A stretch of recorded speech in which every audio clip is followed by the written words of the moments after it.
92,5 Maestro FM, House with the Sound. Shalom dan apa kabar Sobat Maestro? Kita ketemu lagi ya di program Pelangi Kasih mengawali hari yang baru, minggu yang baru, Senin 15 April 2024 ya. Dan seperti biasanya setiap hari Senin ada rekan-rekan konselor dari Rumah Konseling Parahyangan Bandung yang akan memberikan edukasi buat Anda semuanya. Dan jika Sobat Maestro ada pertanyaan atau topik-topik yang ingin kami diskusikan bersama, silakan Anda bisa SMS atau WhatsApp di 081321000925.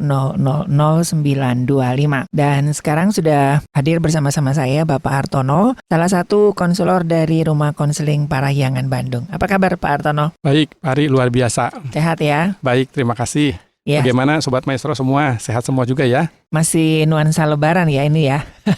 Ya, betul. Ya, kerasa ya. Tahun berganti dan Lebaran ternyata juga terasa cepat dan kali ini ternyata liburnya panjang ya. Lumayan ya, hampir 1 minggu ya, satu minggu ya. Nah, ini kemarin saya itu lihat di media sosial kan rame ya Pak Hartono ya. Orang yang sebelum lebaran atau pas lebaran itu bagi-bagi THR tuh dengan gayanya, dengan stylenya. Tapi begitu habis lebaran nangis Bombay gitu kan. Hutang sono sini gitu. Nah, sesuai dengan tema kita hari ini, arus balik hutang. Kenapa sampai kepikiran ini Pak Hartono?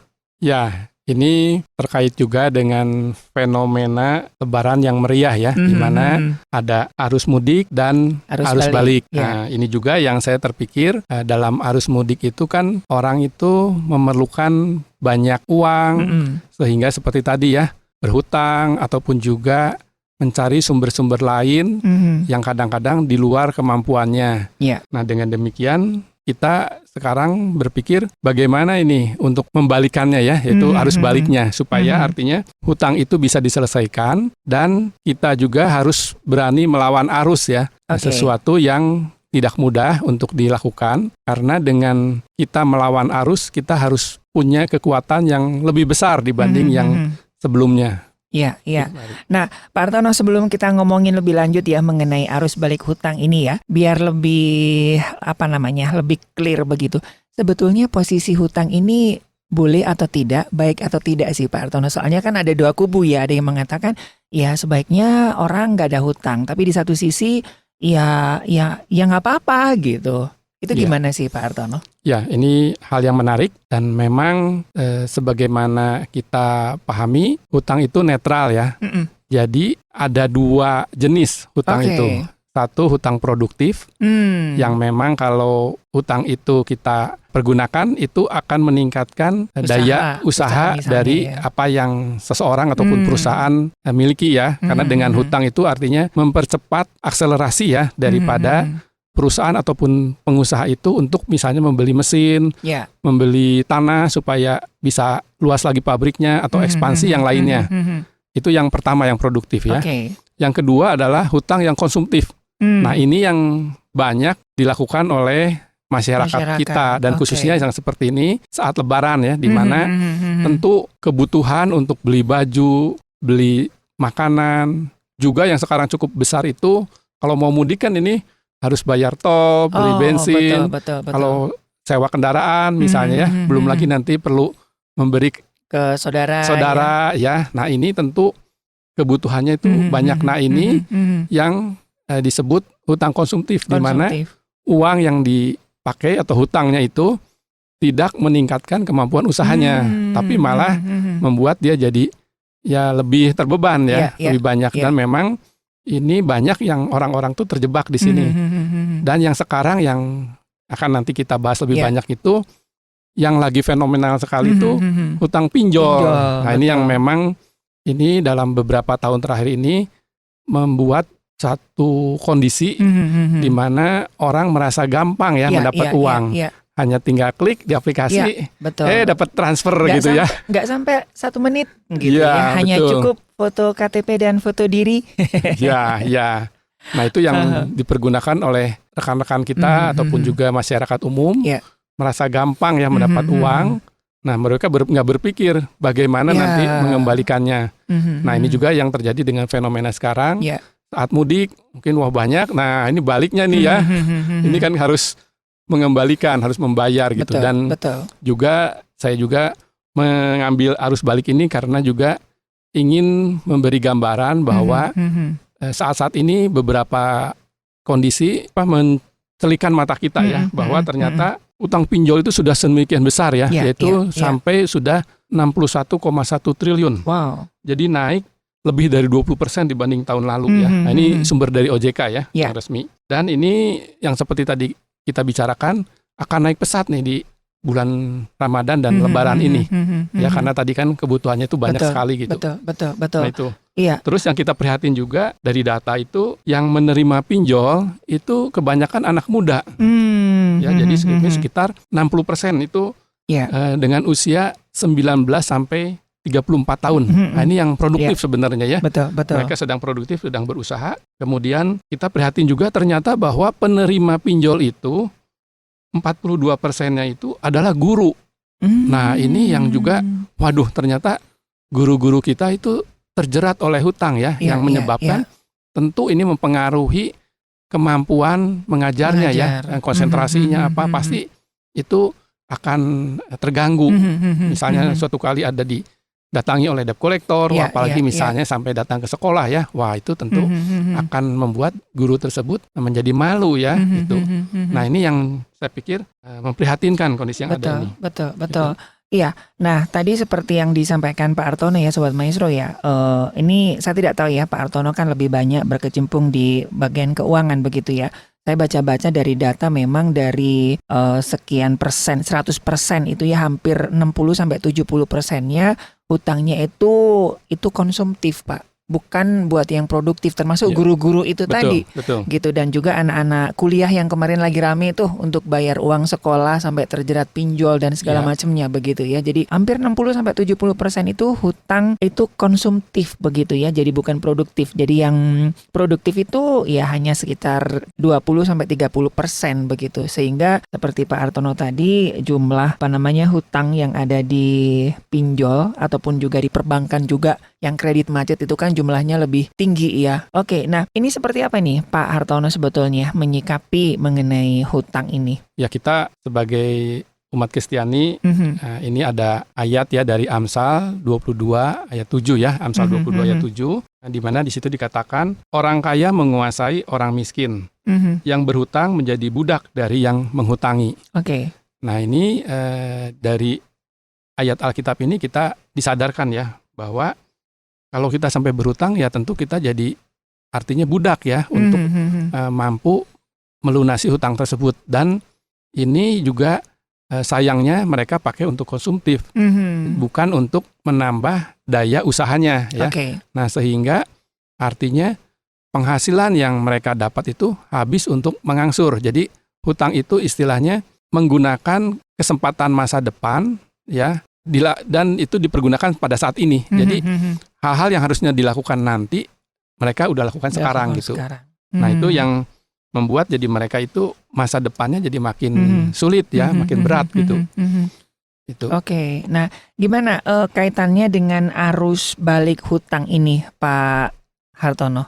Ya, ini yang menjadi perhatian saya ya dengan tadi judul itu arus balik hutang ya. Ini ada beberapa fenomena yang kita juga perlu waspadai, dan kita juga ada pahami ya bahwa ternyata pinjol ini juga sekarang artinya mengalami sesuatu kondisi yang berbeda dengan yang dulu yang ya. Awal, betul. Mereka juga seolah-olah jadi terbalik ya, di mana balik lagi di data OJK disebutkan pada awal tahun 2024 ini industri pinjol itu mengalami kerugian 135,6 miliar. Nah, ini berbeda dengan periode yang sama di mana tahun lalu itu mereka sudah untung 50,48 miliar ya. Dan tahun 2023 punya laba senilai 4,43 triliun. Nah, itu kan luar biasa ya. Artinya ini industri pinjol ini menarik untuk banyak orang untuk berinvestasi, terutama juga yang dari luar negeri. Nah, ini yang sekarang fenomena ini mereka membeli bank-bank kecil yang memang kesulitan modal ya di Indonesia, ataupun juga mereka punya keterbatasan sumber daya, sehingga dibeli dengan harga yang lebih ekonomis oleh investor asing. Kemudian diubah ya jenisnya sehingga mereka menjadi bank digital. Nah ini yang sekarang juga fenomena yang menarik ya. Betul, kan banyak macam-macam nih sekarang bank-bank kadang-kadang. Kok ini bank apa ya? Kok namanya seperti nggak ada kantornya. Ada itu. Gitu kan. Ada kantornya tapi lebih banyak menggunakan transaksi digital gitu. Betul. Ya. Dan ini juga yang kita lihat cabang-cabang bank juga mulai berkurang ya dibanding sebelumnya karena sebagian mereka memakai jaringan digital ini ya, sehingga nggak terlalu perlu gedung, orang-orang ataupun karyawan juga lebih sedikit jauh lebih efisien. Nah kemudian juga mereka nggak harus lagi artinya investasi untuk perlengkapan ataupun sarana-sarana ya misalnya untuk mobil, untuk perlengkapan banyak karyawan itu ya. Jadi mereka akan lebih efisien. Nah ini yang menarik buat investor itu sehingga mereka berani ya untuk invest ke Indonesia, dan di Indonesia ketahui sebagai salah satu surga bagi investor asing untuk membeli industri keuangan ya karena memang di kita belum ada pembatasan, ada lebih leluasa lah ya. Regulasinya belum jelas begitu ya? Ada sih, hanya lebih leluasa dibanding negara-negara lain ya. Nah, memang ada batasan sih asing itu, misalnya maksimum kalau saya nggak lupa ya itu sekitar 49% maksimumnya. Jadi mereka harus juga ada kerjasama dengan investor lokal. Tapi ini yang terbaru ya, yang sebelum-sebelumnya itu bank-bank lokal banyak yang sudah dibeli lebih dari 50% ya oleh investor asing. Sehingga ya kita amati sekarang bank-bank lokal yang murni ya dimiliki oleh orang asli Indonesia. Kita ya, orang Indonesia itu makin sedikit gitu. Ya di samping bank pemerintah yang masih ada sekarang udah juga ada 4 bank besar ya itu. Betul. Iya. Dan ini harus menjadi kewaspadaan buat kita ya, Sobat Maestro. Di satu sisi memang ada kemudahan ya, tetapi di satu sisi kita harus benar-benar waspada. Ya, kalau kita ngelihat di mall itu kan berbaris-baris ya, bank digital begitu ya, yang ono, yang biru, yang merah, yang hijau, yang kuning gitu ya. Saya nggak sebutin gitu, itu kan banyak banget. Hanya KTP langsung bisa dapat ya. Ini orang mungkin juga kartu kredit udah bukan sesuatu yang bikin keren ya. Sekarang yang paling keren itu adalah pay later. Ya, betul. Kita prihatin dan ini juga sudah disadari lah ya oleh regulator kita ya khususnya OJK bahwa pemahaman masyarakat kita terhadap bagaimana mengatur keuangan itu masih rendah. Betul. Nah, ini juga yang menyebabkan fenomena pinjol ini menjadi luar biasa ya. Ya mungkin kita pernah dengar ada yang sampai bunuh diri ya. Ada yang misalnya dipukulin oleh debt collector ataupun debt collectornya juga pernah ada juga yang dipukulin oleh si peminjamnya itu gitu.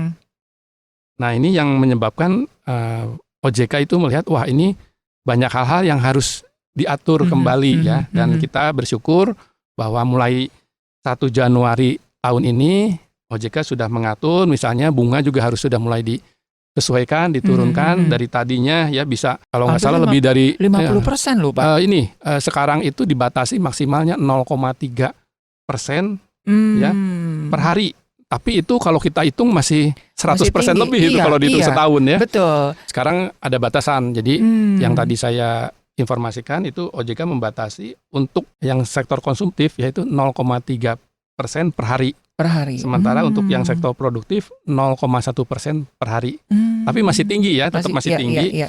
Nah, ini sebenarnya ya ada kemarin saya diikuti satu channel Instagram itu menyebutkan bahwa di Cina itu 5 tahun lalu sudah ada pembatasan bunga. Untuk pinjaman digital seperti ini ya.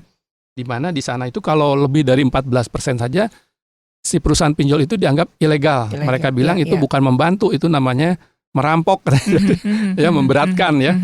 Dan apalagi kalau tadi kita ketahui bahwa yang pinjam misalnya banyaknya masyarakat bawah ya. Nah, mereka untuk mengembalikannya bagaimana gitu ya, karena untuk artinya untuk kehidupan sehari-harinya juga sudah berat gitu ya. Nah, sementara ini dibebani lagi dengan bunga yang tadi hampir 100% ya. Nah, dulu kan ada denda keterlambatan berapa. Nah, ini sekarang oleh OJK juga sudah diatur ya. Masih lebih lumayan lah gitu. Kemudian juga sekarang dibatasi para peminjam itu tidak boleh meminjam lebih dari 3 platform. Oke. Nah, ini untuk Iya, mencegah adanya gali lubang tutup lubang karena betul. kan Iya, soalnya ada yang sampai 20 pinjol betul. tuh, Pak, itu. Iya, iya. Aduh. Ya. Nah, itu juga saya pernah kaget ada Mhm. yang konseling ternyata dari ABCD sampai berderet itu puluhan. Jadi ya nanti tagihan dari pinjol A mereka ambil pinjaman dari pinjol B untuk nutup ini. Betul. Nanti dari pinjol B ambil dari pinjol C gitu ya. Nah, ini yang itu betul-betul terjadi. Iya, gitu. betul. Soalnya dari pinjol biasanya limitnya nggak terlalu gede, Pak. Jadinya kan Betul. Iya. 5 aja kurang gitu kan. Ya maksimal biasanya sih 3 juta itu biasanya awal. Ada yang 1 juta gitu kan. Nah, kalau misalkan dia kebutuhannya 20 juta ya dia harus cari 20 platform. Dan Anda bayangkan dengan bunganya yang begitu luar biasa gitu ya. Oke, dan sekarang memang seperti Pak Hartono tadi sampaikan bahwa dari OJK sudah membatasi satu orang itu bisa maksimal 3 platform dan juga benar-benar diadakan sebuah screening gitu ya.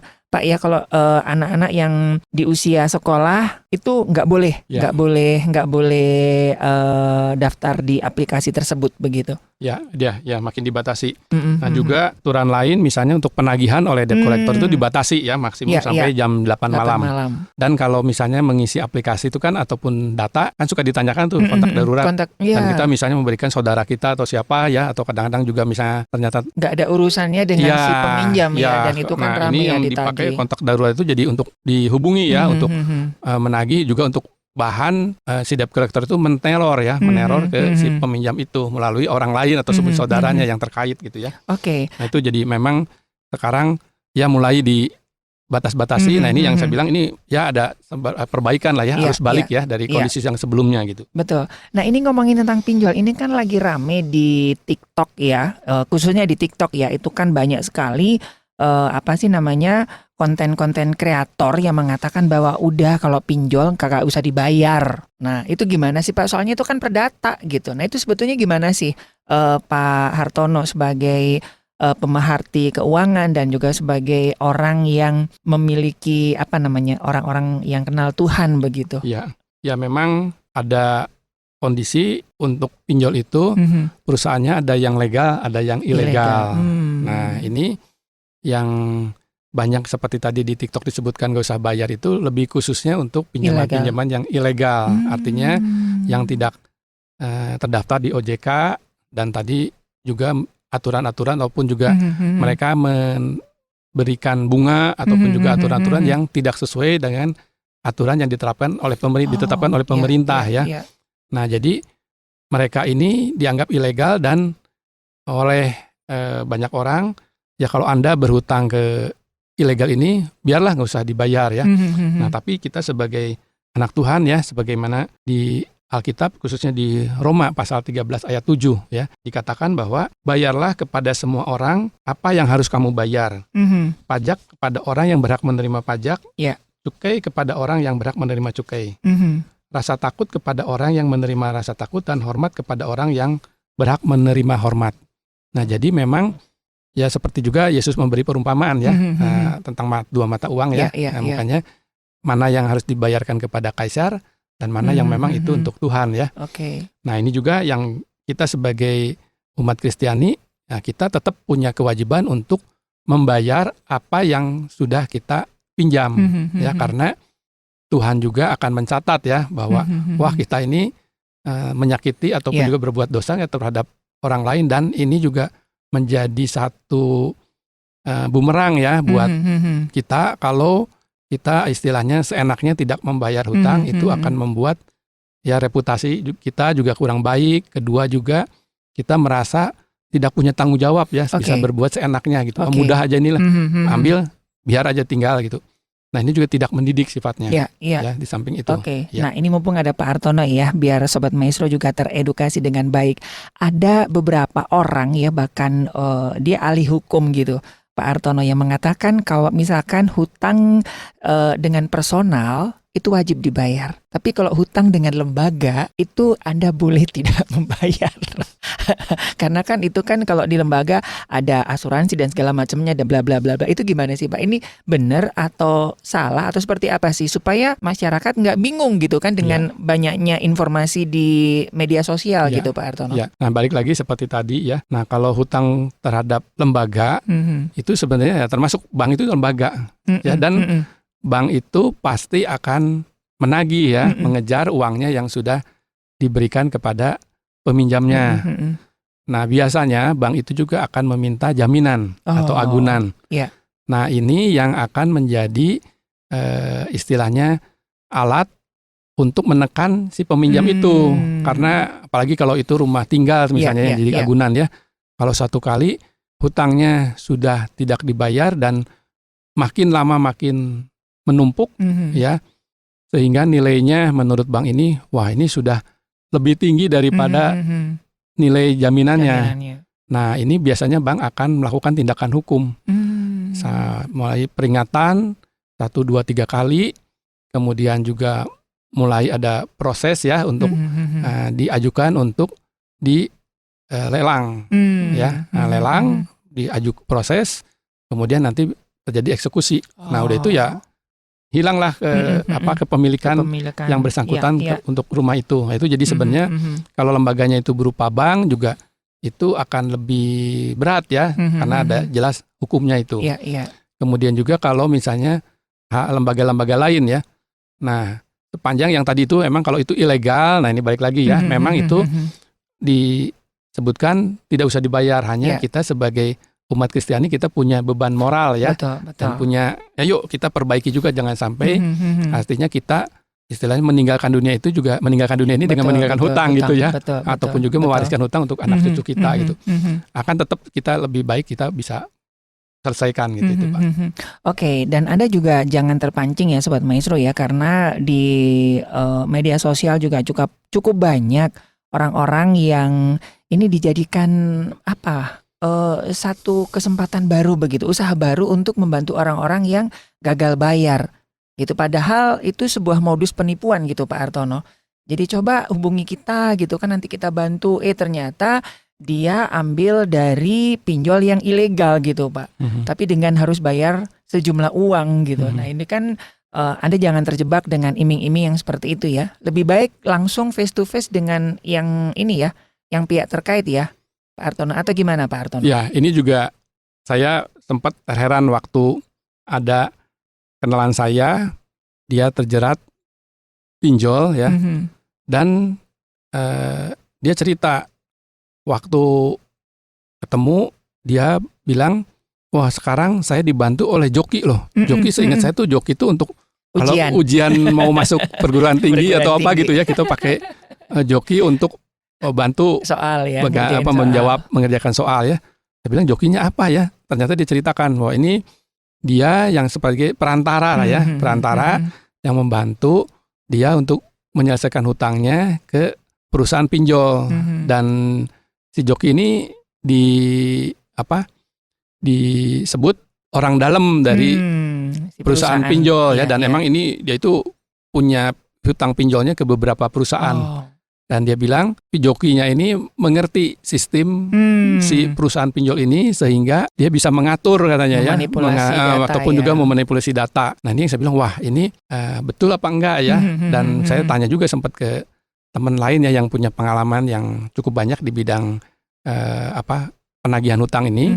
Nah mereka bilang hati-hati, karena bisa saja joki ini memanfaatkan ya seperti tadi Pak Eri bilang, misalnya kamu punya utang 100 juta. Nah, cukup bayar ke saya 20 juta, tapi saya minta fee misalnya 5 juta ya. Nah, ternyata uang yang 20 juta plus juga yang 5 juta ya, ternyata dibawa si orang dibawa ini dan nggak disetorkan ke perusahaan pinjol itu ya, dia jadi udah jatuh tertimpa tangga ya, jadinya 2 kali. Nah, ini yang hati-hati, yang juga sekarang memang orang tuh kejam ya, udah tahu kita kesulitan, malah dimanfaatkan untuk keuntungan dirinya sendiri gitu. Betul. Nah, kira-kira apa yang mesti harus dilakukan Pak Hartono begitu ya buat sobat-sobat Maestro yang mungkin sedang terjerat dengan hutang ini Pak Hartono? Ya, nah ini untuk mengatasi utang ada 8 langkah ya. Ini yang boleh saya jelaskan di kesempatan ini. Jadi langkah pertama, kita harus mengetahui ya berapa jumlah hutang dan bunganya. Nah, kita buat perinciannya ya, pokoknya berapa, bunganya berapa, terus kapan pembayaran bunganya ya, terus perusahaannya apa. Nah, itu kita perinci dulu ya, kita harus punya data. Dan untuk mengeceknya ya, kita bisa lakukan pemeriksaan namanya SLIK ya.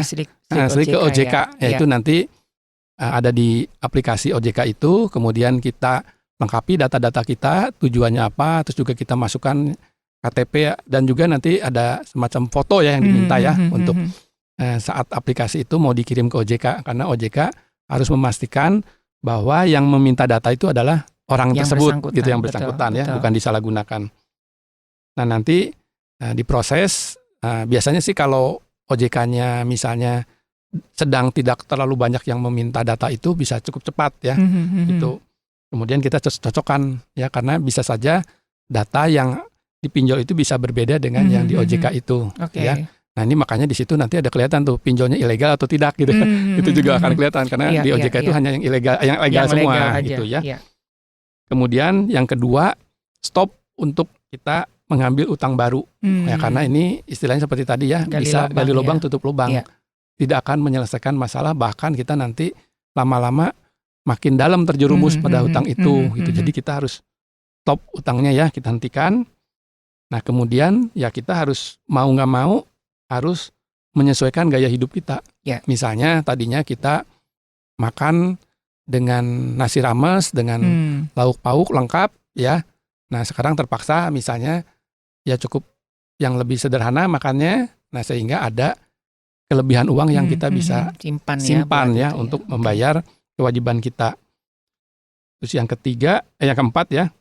Nah, kita cek apakah kita punya aset yang bisa dijual dan saat ini kita tidak perlukan sekali gitu ya, tidak mendesak untuk kita pegang terus aset itu. Ya, contohnya kemarin teman saya itu, oh ya saya punya motor bekas nih, yang lama saya nggak pergunakan karena istri saya udah ada motornya. Nah, terus anak juga suka diantar gitu ya. Ini hanya sewaktu-waktu saya pakainya gitu. Nah, jadi dia mencoba untuk menjual motor tersebut ya. Kemudian juga kita lakukan negosiasi dengan pemberi hutang itu ya. Dan jangan kita istilahnya menghilang ataupun juga kabur ya dari debt collector itu.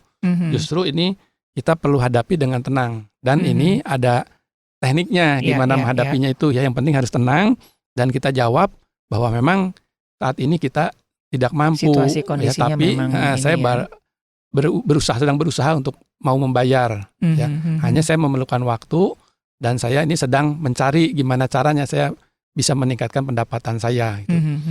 Nah, jadi kalau kita hadapi mereka dengan tenang, dengan baik, nah mereka pun jadi artinya tahu bahwa kita punya komitmen ya untuk mau membayar gitu. Bahkan kadang-kadang kita perlu datang juga ke kantornya ataupun juga ketemu dengan pejabat yang berwenang ya. Nah, ini jangan ketemu misalnya seperti tadi jokinya atau apa ya. Nah, kita harus ketemu dengan misalnya pimpinan cabang bank tersebut ataupun juga manajernya ya. Terus kita ceritakan pengalaman kondisi kita bahwa kita sedang tidak mampu ya. Nah, tapi kita sedang berupaya juga nih untuk mau membayar gitu.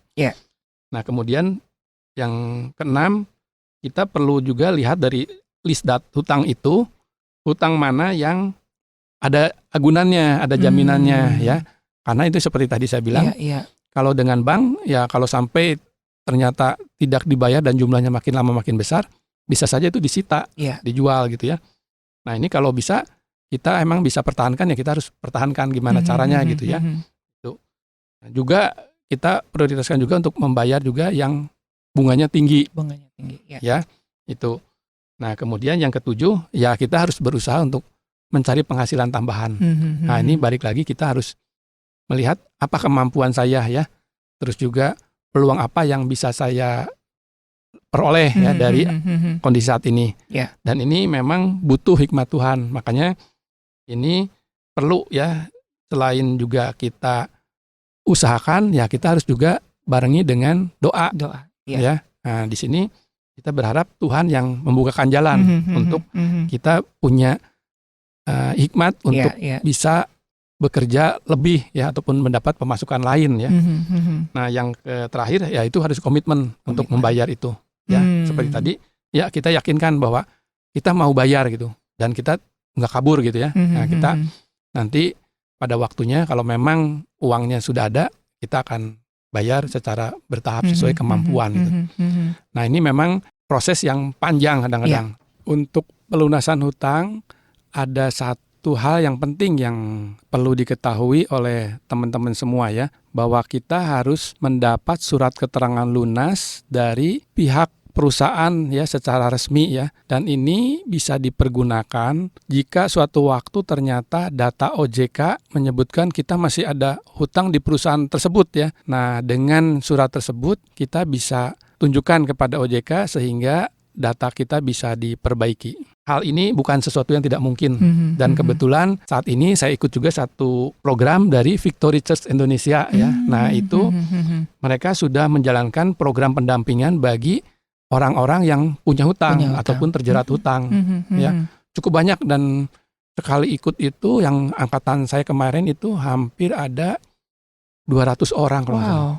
Ya. Iya. Yang sebelumnya juga sempat itu sampai 400 apa gitu ya.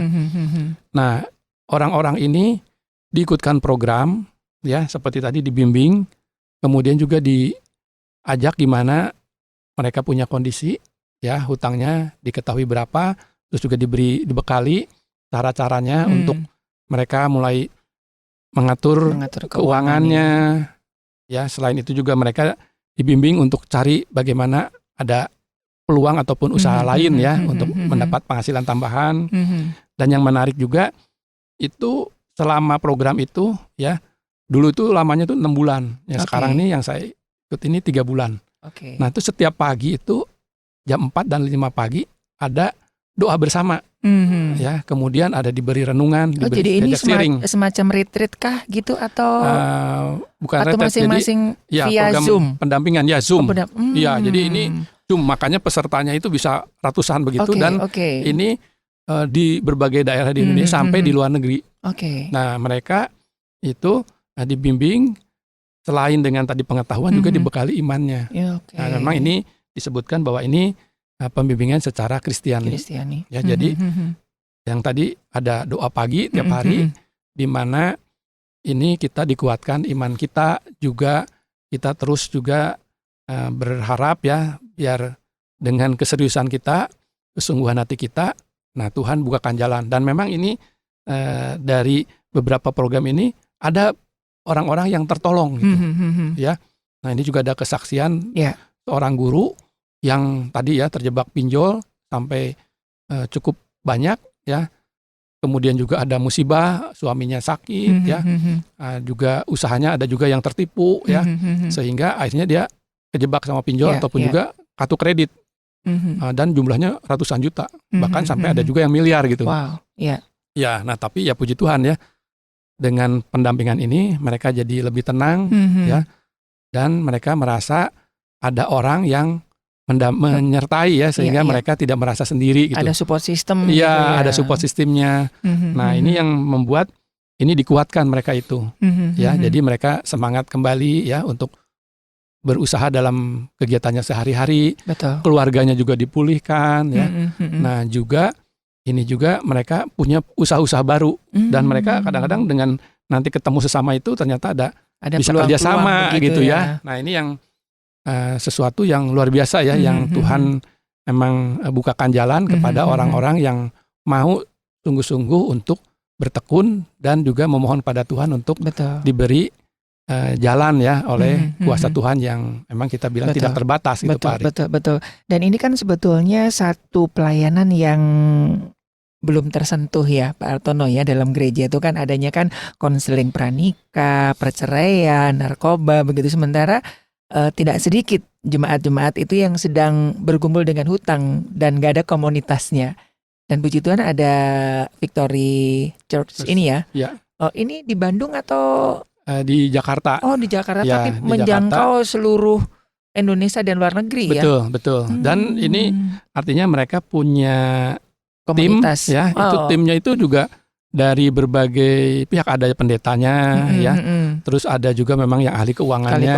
Ya. Kemudian ada juga yang tadi ya, orang-orang yang dipulihkan dari hutang tersebut melalui program ini. Jadi mereka itu membagikan pengalamannya. Oke. Nah, juga mereka ini juga artinya mau terlibat untuk ya tiap harinya itu ya seperti tadi ya, membuat renungan, terus juga dikasih PR untuk menganalisa keuangannya.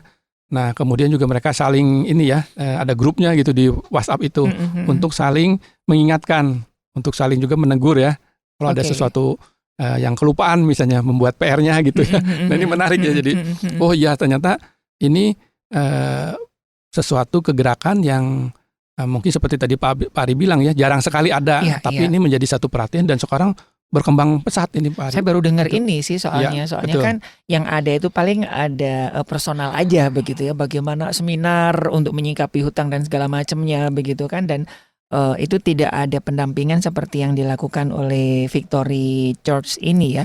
Dan memang ini memang satu lembaga komunitas gitu Pak. Ya, jadi semacam komunitas ya sekarang ini ya, karena ini juga jadi banyak melibatkan banyak orang ya, dan dari berbagai bukan hanya Kristen juga ya, ada juga yang di luar itu teman-teman yang lain. Soalnya hutang kan tidak mengenal agama ya Pak ya. Betul. Nah, hanya mereka ya mau karena ini yang memang sebuah jalan dijalankan oleh dari gereja Kristen ya. Nah, mereka tetap mau, dan hanya memang dari misalnya kadang-kadang dari 400 peserta, nanti setelah proses ini dari tahap awal harus memenuhi sekian jam ataupun juga harus mengerjakan PR misalnya 90%. Nah, kalau yang tidak menyelesaikan gugur gitu ya. Nah, tapi mereka gugur ini ditampung juga oleh grup lain ya. Jadi tetap ada, hanya memang programnya jadi berbeda gitu. Nah, jadi ini terus berjalan sampai nanti mereka itu di akhir program memang ada yang tetap itu hutangnya belum selesai, hanya mereka merasakan wah sudah lebih tenang, betul, bebannya jauh berkurang, dan mereka punya komunitas untuk berbagi ya. Mereka kalau misalnya lagi kesulitan ataupun juga misalnya lagi sumpek ya, lagi stres, nah mereka bisa konsultasi gitu. Ya, tuh. Oke, nah jadi itu ya Sobat Maestro ya. Jadi ini bukan sebuah kebetulan, karena orang kalau udah ngomongin hutang itu kayaknya sesuatu yang aib, memalukan begitu ya. Jadi nggak apa-apa lah Sobat Maestro ya, nggak ada orang yang nggak berhutang kok ya. Tinggal bagaimana tadi Pak Hartono sampaikan, bagaimana kita menyikapinya, dan kita juga bisa bertanggung jawab dengan apa yang sudah kita mulai begitu ya.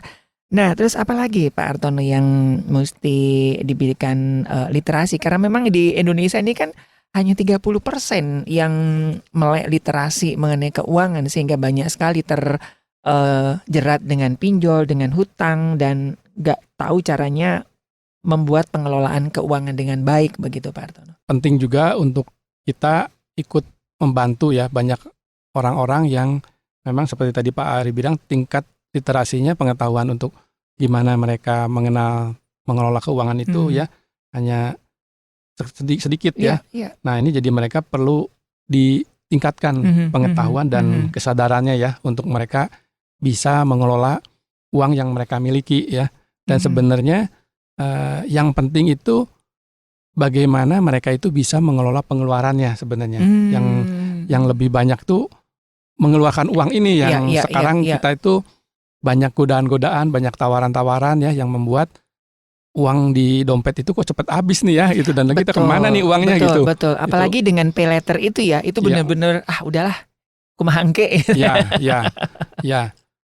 ini yang juga membuat jadi budaya instan itu cepat menggoda orang-orang lebih mudah ambil jalan pintas, sehingga mereka bisa memiliki sesuatu yang diinginkan itu dengan singkat ya, nggak usah terlalu capek mereka bekerja ya. Nah, ini yang membuat mental anak muda khususnya ya, jadi mudah tergoyahkan mudah putus asa, dan mudah juga mereka tertarik oleh sesuatu yang sifatnya duniawi ya, yang istilahnya meningkatkan gengsinya ya, meningkatkan juga harga dirinya gitu ya.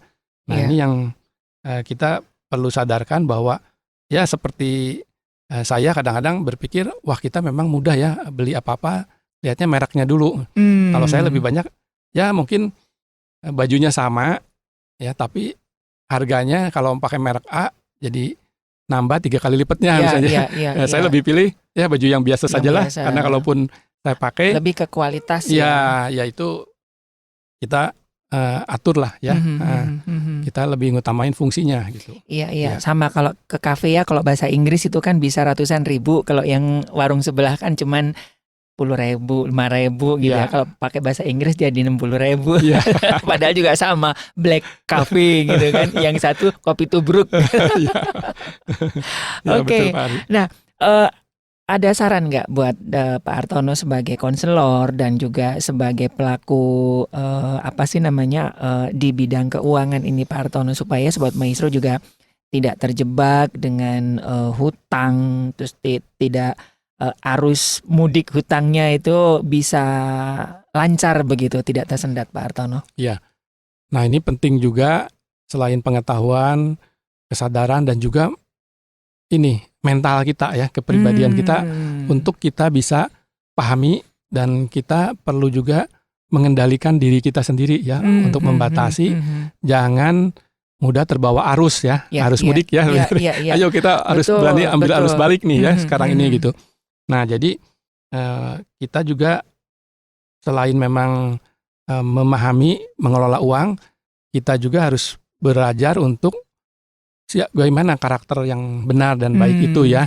Nah juga buat para orang tua khususnya, nah kita harus mendidik anak sejak dini ya, untuk mereka tidak terlalu mudah memperoleh apa yang diinginkan ya. Bukan berarti kita tidak sayang ya.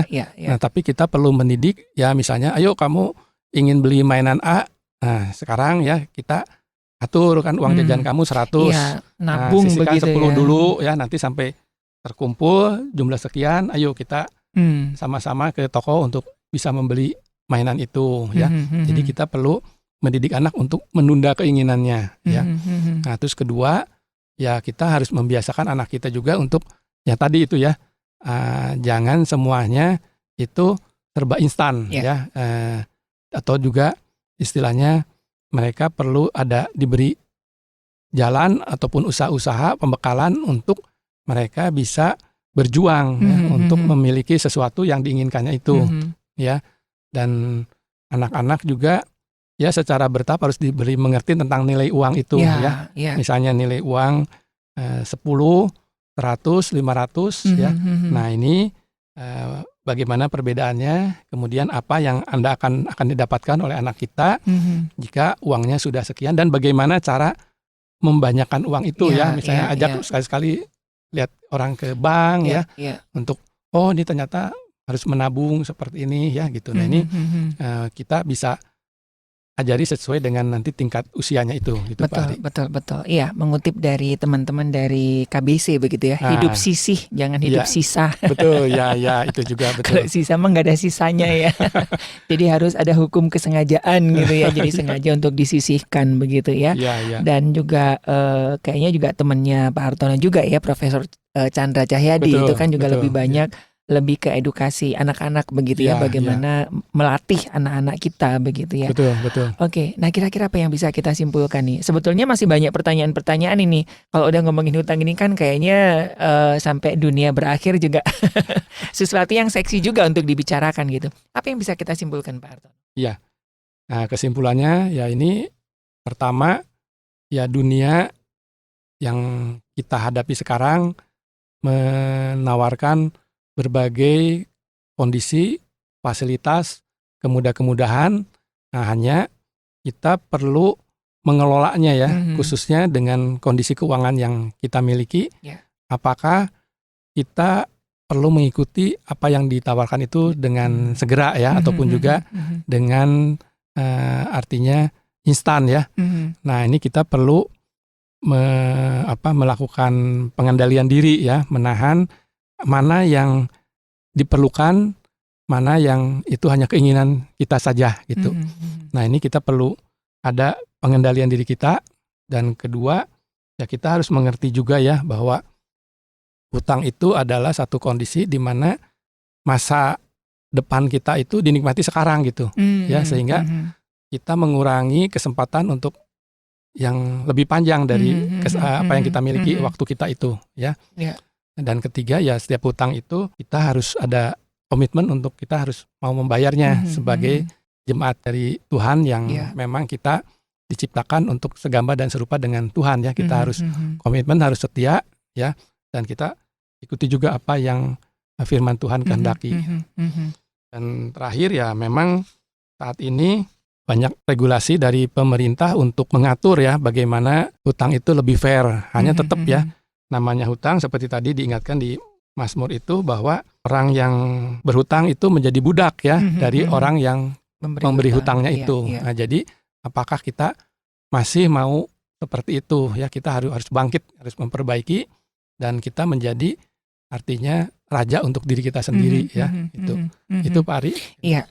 Dan jika Sobat Maestro mungkin ada hal-hal yang membutuhkan layanan lebih intens di Rumah Konseling Parahyangan, juga ada buat sesi konseling mengenai keuangan gini nggak, Pak Artono? Ya, ada. Kebetulan saya salah satunya, ya. Tim dari RKP yang juga ikut menangani untuk konseling tentang keuangan dan keluarga. Untuk mengedukasi, mendampingi Anda untuk menemukan jalan masuk, ya, gimana caranya Anda bisa terbebas ataupun menghadapi, ya, jeratan dari hutang ini, ya. Nanti Anda bisa menghubungi kami akan memberikan call center dari Rumah Konseling Parahyangan Bandung. Terima kasih Pak Artono buat hari ini, buat edukasinya. Terima kasih juga Pak Ari untuk kesempatan yang diberikan. Ya, saya berharap dengan demikian, ya, kita bisa meningkatkan kesadaran, pemahaman orang tentang hutang, ya, khususnya juga pinjol, supaya kita jangan mudah terjebak ke sana.